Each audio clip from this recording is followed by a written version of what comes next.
Assalamualaikum warahmatullahi wabarakatuh. Robbi sholli sadri wa yassirli amri wahlul 'uqdatam min lisani yafqahu qouli. Amma ba'du, sholawat beserta salam senantiasa tercurah limpahkan pada baginda alam Nabi Muhammad Sallallahu Alaihi Wasallam. Sesuai dengan janji saya, para sahabat tani, saya akan memberitahu pembenah tanah sekalian pupuk, ya, yang bisa menyuburkan tanaman, ya. Ini baik di lahan kritis sekalipun tandus ataupun di lahan basah, ya. Saya berikan ilustrasi dulu, ya.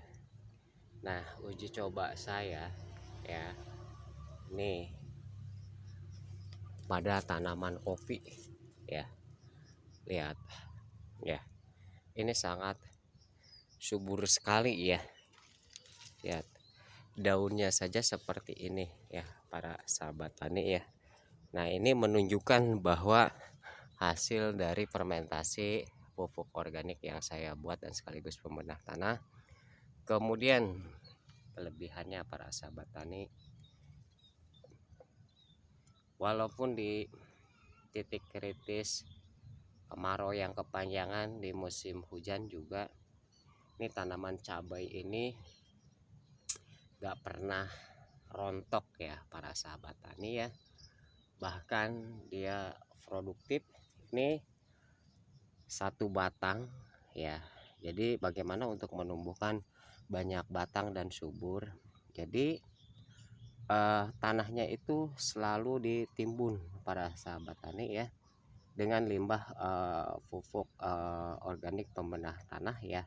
Nah, seperti yang terlihat nih, tuh, ya, tuh. Nah, ini satu kali ngambil ini 1/4 kilo, para sahabat tani, ya. Tuh, di musim penghujan saja dia tetap segar. Bahkan bisa bandingkan, ya, saya dengan tanaman cabai saya, nih lebih tinggi tanaman cabai saya, ya. Nah, ini walaupun di musim hujan, untuk mematangkan ini tidak menjadi kendala, para sahabat tani, ya. Ini luar biasa. Rahasianya apa? Yuk kita lihat. Pupuk ini serbaguna buat sayuran, buat tanaman keras, ya. Karena bisa menetralisir tanah yang sudah asam menjadi basah, kemudian membangun unsur hara dan mengatur pH. Nah, rahasianya, para sahabat tani, ya, saya buatkan pupuk organik dari asam amino. Asam amino itu apa sih, ya? Nah, seperti yang terlihat, para sahabat tani, ya, ini keong emas. Nah, keong emas ini menghasilkan telur. Jadi telurnya ini tunggu dulu sehingga dia matang, kemudian juga sudah membentuk janin dan sudah melengkapi nutrisi atau sel-sel yang akan jadi keong emas ini, ya, para sahabat tani, ya, yang menjadi keong emas ini. Nah, caranya seperti apa, ya? Nah, ini lihat, ini adalah air leri atau cucian beras, kemudian ditambah nitrobakter.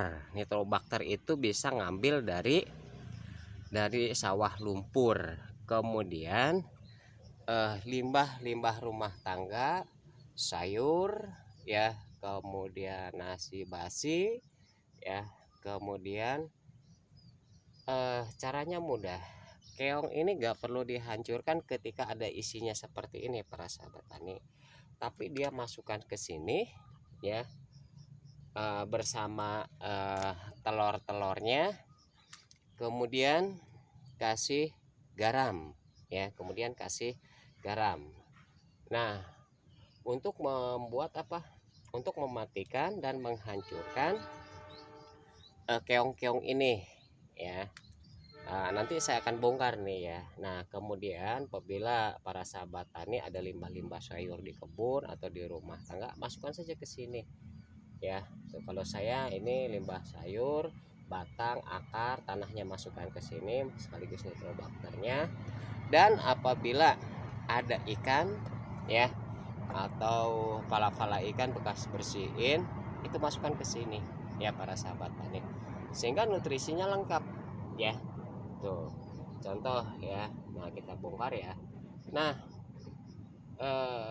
ini akan selama 1 minggu ini akan hancur. Jadi yang tadinya ada isinya ya. Jadi para sahabat tani gak perlu repot-repot. Baru nanti kita pisahkan karena cangkangnya itu mengandung K ya, kalsium, sehingga batangnya aja menjadi kokoh, kemudian buahnya akan kuat dan rasanya kalau pada buah-buahan menjadi manis, kalau pada cabai menjadi pedas ya. Seperti yang terlihat para sahabat tani. Nah, kenapa saya katakan ya petani supaya bisa mendapatkan penghasilan harian, selain menanam padi juga ada kolam untuk cadangan pada saat membuat kolam pada saat musim kemarau. Kemudian pasti kalau sudah buat kolamnya kasih ikan dong. Kalau saya pakai gurame dan pakai buat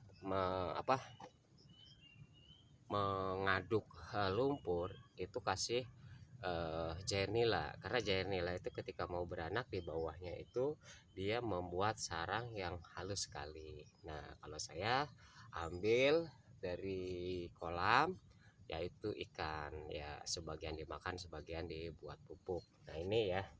Nah, ini saya pakai kalau saya sih pakai apa ya? Gurame nih ya, jadi tidak dikonsumsi semua. Nah, seperti terlihat. Nah tuh ya. Nah, ini 1 minggu itu sudah busuk ya.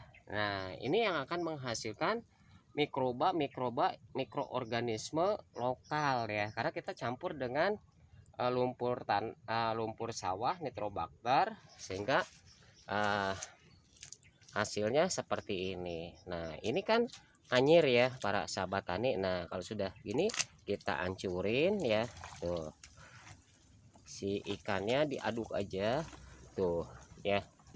Nah, ini kan busa-busa ini oksigen yang keluar gelembung-gelembung dari tanah ya.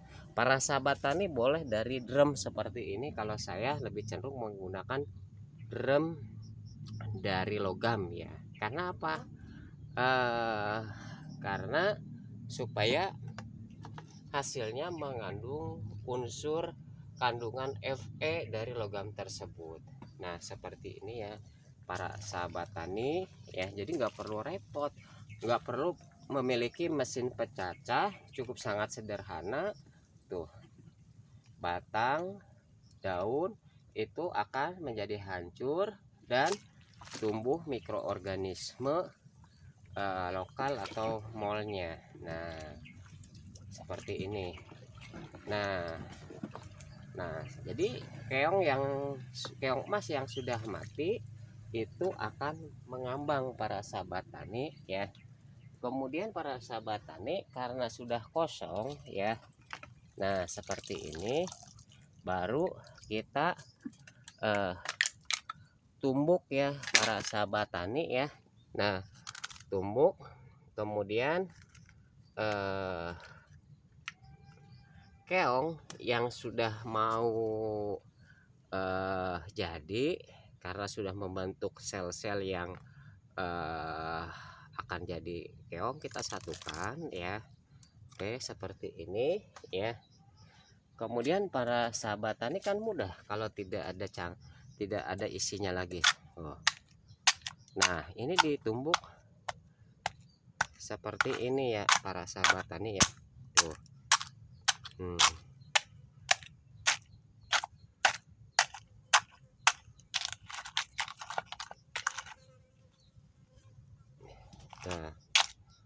Nah, ini untuk membuat kandungan unsur K ya para sahabat tani, lihat tuh. Jadi mudah kan? Jadi tanpa, nah ini udah lapuk para sahabat tani. Nah coba, tapi kalau yang masih seperti ini keras, jadi tuh cukup mudah tuh. Nah ini sudah mengandung nutrisi dari sel-sel keong. Jadi kita membuat pembenah tanah dari asam amino ya, yang dianggap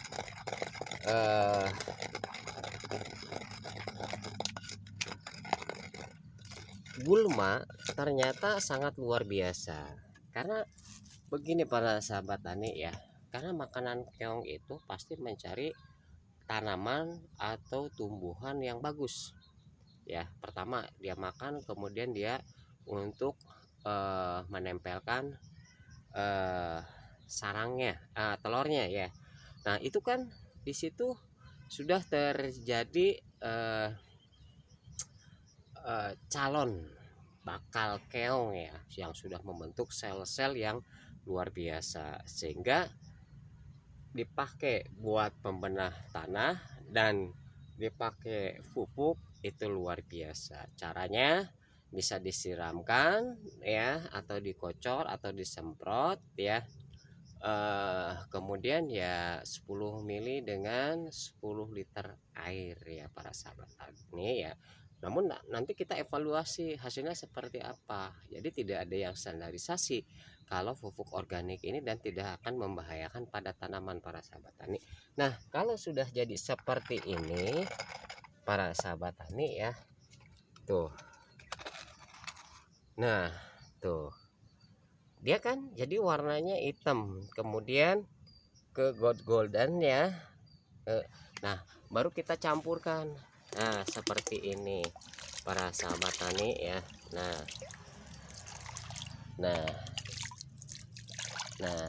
ya, jadi caranya cukup mudah. Jadi para sahabat tani bisa memanfaatkan keong emas, baik kemudian cangkangnya, kemudian telurnya. Caranya seperti ini: masukkan ke dalam air leri, kemudian diambilkan tanah lumpur, sehingga prosesnya cukup cepat sekali. Nah kemudian nanti ikan yang masih berproses ya, biar gampang ya, ini juga nanti akan hancur dengan sendirinya ya. Nah jadi hancur dengan sendirinya. Nah ini hasilnya sangat luar biasa ya para sahabat tani, dipakai untuk membuat pembenah tanah ya. Dan mudah-mudahan ini bermanfaat. Jadi petani yang sukses, petani yang mandiri, tidak tergantung kelangkaan pupuk. Sebab kalau para petani itu tergantung, mereka tidak punya planning ya, apalagi mengatasi kelangkaan pupuk, kemudian harga yang selalu melambung tinggi, sehingga apabila ada pun sekalipun disubsidi, pasti harga jualnya berbeda ya para sahabat tani. Jadi jadilah petani yang mandiri, tidak tergantung pada pabrikan, tapi petani yang bisa membuat pabrik pupuk sendiri, minimal untuk sendiri, dan tidak dijual belikan kecuali pada teman atau tetangga para petani. Sebab saya rasa kita tidak akan diberikan legalitas ya, karena secara konvensional dan harus in detail SOP-nya, standar operasional prosedur pembuatannya, kemudian kandungan-kandungan unsurnya kita harus cek di lab ya. Lebih baik para petani, buatlah pupuk sendiri untuk mengatasi kelangkaan pupuk sehingga tanaman itu menjadi subur. Dan kapan saja petani merencanakan untuk penanaman, itu hasilnya bisa maksimal. Mudah-mudahan video panjang ini bermanfaat. Apabila bermanfaat, para sahabat tani ya, share, bagikan di kalian, di Facebook kalian. Terima kasih. Saya ucapkan selamat ketemu di video selanjutnya. Assalamualaikum warahmatullahi wabarakatuh.